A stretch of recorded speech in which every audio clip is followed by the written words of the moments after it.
So you know how there's a lot of Etsy sellers that are print on demand and drop shippers, and people complain that they're all over the place on the Etsy marketplace? Well, have you asked yourself, why are they all over the place? Are they doing something right? In this video, I want to share exactly what they're doing that you might need to start implementing. And if you are a print on demand seller, this is your strength and you need to lean into this. This is what the top players are doing. Now, I know this because I'm a print-on-demand supplier. I make the product that print-on-demand sellers love to sell, and that product is dog collars. I'm actually the owner of TagBub with over 120,000 sales. So this model that I'm going to share with you guys is what I've been implementing earlier on in my business. I started with my parents. They are very hardworking people, and we kind of went our separate ways because my strategy was different than their strategy. And though they made some good money overall, it's good money for anybody that wants to side hustle, but not enough to really build a business. I decided to implement my strategy, and sure enough, I was 4 to even 5 times more successful than my parents because I took a different strategy. And that's the exact same strategy that I'm seeing Etsy sellers that are print on demand are applying to their businesses, and they're winning. So what is the difference? Before we talk about them, when you're manufacturing your own product, you're always calculating how much hours you've made on the time that you've put into the work. So if you've been working for 14 hours that day, fulfilling 20 to 30 orders, you're always asking yourself, well, how much money did I make? If I divide it by this many hours, you're already thinking as a 9 to 5. And that's the first mistake. And my parents did that all the time, and it drove me nuts because I told them we need to focus on volume and not so much on profit because we're growing. Whereas print-on-demand sellers, they're not physically doing the product. And this perspective gives them the edge. Now, I service print-on-demand sellers that are strictly POD, and I service Etsy sellers that make their own product on the side as their own manufacturers, but they also want to have dog collars as a product on the side. And they subconsciously apply the same strategy of my parents. And I find that this is something I need to talk with them to really encourage them to take on the strategy. When you're print on demand, you don't really think about work. So you never have to record how much hours you're putting in to fulfill the orders because you're not the one fulfilling the orders. But you are putting in the hours in the beginning to create the listing, to create the connections, to have a system in which you're going to bring a product to market, but then after it's brought to market and the orders are starting to come in, you're not really worried about the hours you're putting in. And so their approach have been that they want to just get the top line revenue and break even. So top line means they want those numbers to get to 500 sales a day, 1,000 sales, as high as possible, even if they're breaking even, because they want growth. They want real movement on the marketplace because all they need to do is make $1 for every order that they've ever sold. And if they can sell 1 million of these orders, that's when they're really making the money. And so they're not thinking about how much hours it's going to take the manufacturer or whoever's processing their order. They're just doing it by the math. And this is where I found my difference between my parents. I said, Mom, Dad, if we can just set aside the profitability for at least a month or maybe 2 months and just focus on top line revenue and growth and not even caring about the return or the ROAS of our advertisement, we are going to find traction on the algorithm.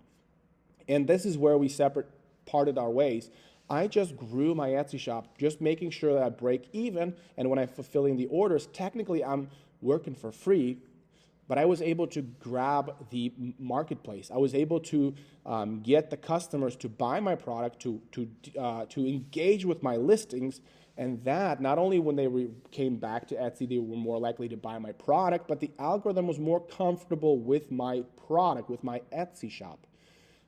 And print-on-demand sellers kind of do this. They push really hard on their advertisement. They're willing to bring the price down. They're willing to have a more reasonable or a more competitive price, a more competitive strategy to get those customers. And as long as they're at least breaking even and they're letting their Etsy shop grow, they don't really care about how much hours were put to fulfill those orders because they're not the ones fulfilling. And then as it's starting to pick up traction, that's when they start to adjust their price to make sure they're profitable, at least $2, $3, or $4 per order. And once they have a machine that is producing them $3 per order, Then they're saying, how can I maximize the growth? And this is the difference, because if you're manufacturing your own product, and when you're thinking of $3 per unit, you're automatically thinking about how long is it going to take you to fulfill that order. Whereas print on demand, they don't think about that. And that's what gives them the advantage. So when you are making your own product, your ability to be more profitable per each unit is much better than that one of a print-on-demand seller, which means you're able to really push this ticket forward if you're willing to advertise longer or maybe look at your pricing. Now, not everything should be cheaper. Some things actually, if you do price it down, people don't trust you as much. So make sure that you're reasonable within your price range, but really make your listing exciting to the customer, or continue to advertise. Be aggressive. Don't look at the amount of money that you're going to make per hour in the early stages of your Etsy shop. And this is the biggest difference. This is a critical difference between Etsy sellers. And the second thing that they really focus on, when we manufacture a product, we have to think about so much in our business. We think about process, we think sometimes hiring, we think about inventory, we think about equipment. The equipment's breaking down, they need to be fixed. There's so much that we think about. Oh, and then we also got to think about listing creation or listing quality. But with print-on-demand sellers, that's all they think about. They think about listing quality. How does the customer see it? That gives them the edge because that's their strength. They're really honing in on one piece of thing that they're really good at, and that is communicating to customers about the product. By the way, side note, when you make the product, you like the product more than your customers. You think everybody should have this. But what a print-on-demand seller does, he's not connected with the product the same way you are. They're more coming from the perspective of the customer, and which means they have a better way to communicate to the customer because they're understanding the customer better, because their relationship to your product is not like your relationship to the product. You're way more attached to your product than your print-on-demand than a print-on-demand seller is. And so they're able to really come in from an objective perspective on how best way, they can ask themselves, what's the best way to sell this product or communicate this product to an average customer? But when you make the product, you're more attached to it. Therefore, you're already subjective in your opinion of the product, which means you're more attached to your listing. This is an important point. If you're attached to your listings, you're less likely to move on to the next.